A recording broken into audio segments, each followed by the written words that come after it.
Évangile de Jésus-Christ selon saint Jean, chapitre 4.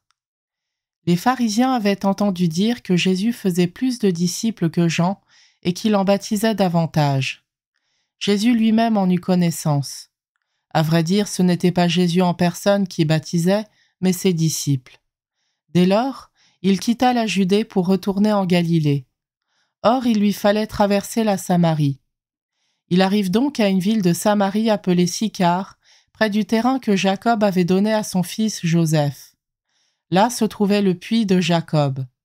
Jésus, fatigué par la route, s'était donc assis près de la source. C'était la 6e heure, environ midi. Arrive une femme de Samarie qui venait puiser de l'eau. Jésus lui dit « Donne-moi à boire ». En effet, ses disciples étaient partis à la ville pour acheter des provisions. La Samaritaine lui dit « Comment ? Toi, un Juif, tu me demandes à boire, à moi, une Samaritaine ?» En effet, les Juifs ne fréquentent pas les Samaritains. Jésus lui répondit « Si tu savais le don de Dieu, et qui est celui qui te dit « Donne-moi à boire », c'est toi qui lui aurais demandé, et il t'aurait donné de l'eau vive. » Elle lui dit « Seigneur, tu n'as rien pour puiser, et le puits est profond. D'où as-tu donc cette eau vive ? Serais-tu plus grand que notre père Jacob qui nous a donné ce puits et qui en a bu lui-même avec ses fils et ses bêtes ?» Jésus lui répondit « Quiconque boit de cette eau aura de nouveau soif, mais celui qui boira de l'eau que moi je lui donnerai n'aura plus jamais soif, et l'eau que je lui donnerai deviendra en lui une source d'eau jaillissant pour la vie éternelle. » La femme lui dit « Seigneur, donne-moi de cette eau, que je n'ai plus soif et que je n'ai plus à venir ici pour puiser. » Jésus lui dit « Va, appelle ton mari et reviens. » La femme répliqua « Je n'ai pas de mari. » Jésus reprit « Tu as raison de dire que tu n'as pas de mari. Des maris tu en as eu 5, et celui que tu as maintenant n'est pas ton mari. Là tu dis vrai. » La femme lui dit « Seigneur, je vois que tu es un prophète. Eh bien, nos pères ont adoré sur la montagne qui est là, et vous les Juifs, vous dites que le lieu où il faut adorer est à Jérusalem. » Jésus lui dit « Femme, crois-moi, l'heure vient où vous n'irez plus ni sur cette montagne ni à Jérusalem pour adorer le Père. Vous, vous adorez ce que vous ne connaissez pas, nous adorons ce que nous connaissons, car le salut vient des Juifs. Mais l'heure vient, et c'est maintenant, où les vrais adorateurs adoreront le Père en esprit et vérité. Tels sont les adorateurs que recherche le Père. Dieu est esprit, et ceux qui l'adorent, c'est en esprit et vérité qu'ils doivent l'adorer. » La femme lui dit « Je sais qu'il vient le Messie, celui qu'on appelle Christ. Quand il viendra, c'est lui qui nous fera connaître toutes choses. » Jésus lui dit « Je le suis, moi qui te parle. » À ce moment-là, ses disciples arrivèrent. Ils étaient surpris de le voir parler avec une femme.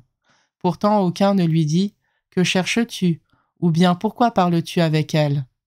La femme, laissant là sa cruche, revint à la ville et dit aux gens « Venez voir un homme qui m'a dit tout ce que j'ai fait. Ne serait-il pas le Christ ?»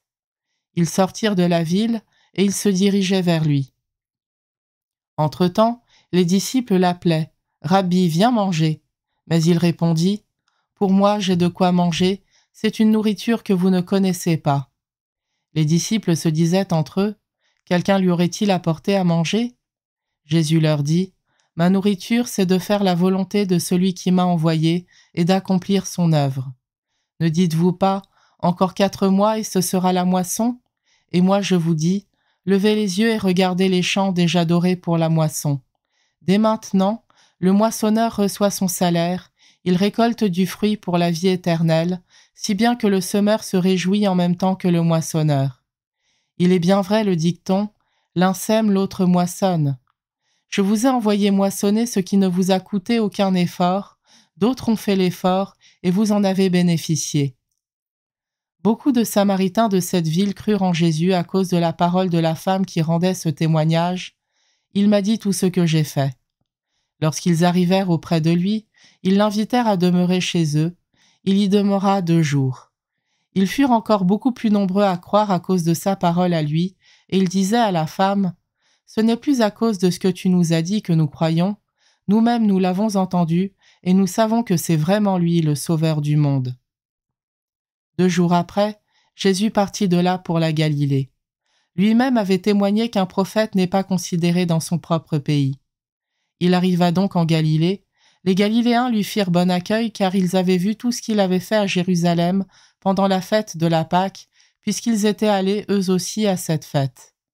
Ainsi donc Jésus revint à Cana de Galilée, où il avait changé l'eau en vin. Or il y avait un fonctionnaire royal dont le fils était malade à Capharnaüm. Ayant appris que Jésus arrivait de Judée en Galilée, il alla le trouver. Il lui demandait de descendre à Capharnaüm pour guérir son fils qui était mourant. Jésus lui dit : « Si vous ne voyez pas de signes et de prodiges, vous ne croirez donc pas. » Le fonctionnaire royal lui dit : « Seigneur, descends avant que mon enfant ne meure. » Jésus lui répond : « Va, ton fils est vivant. » L'homme crut à la parole que Jésus lui avait dite, et il partit. Pendant qu'il descendait, ses serviteurs arrivèrent à sa rencontre et lui dirent que son enfant était vivant. Il voulut savoir à quelle heure il s'était trouvé mieux. Ils lui dirent : « C'est hier, à la 7e heure, au début de l'après-midi, que la fièvre l'a quitté. » Le père se rendit compte que c'était justement l'heure où Jésus lui avait dit : « Ton fils est vivant. » Alors il crut, lui, ainsi que tous les gens de sa maison. Tel fut le second signe que Jésus accomplit lorsqu'il revint de Judée en Galilée.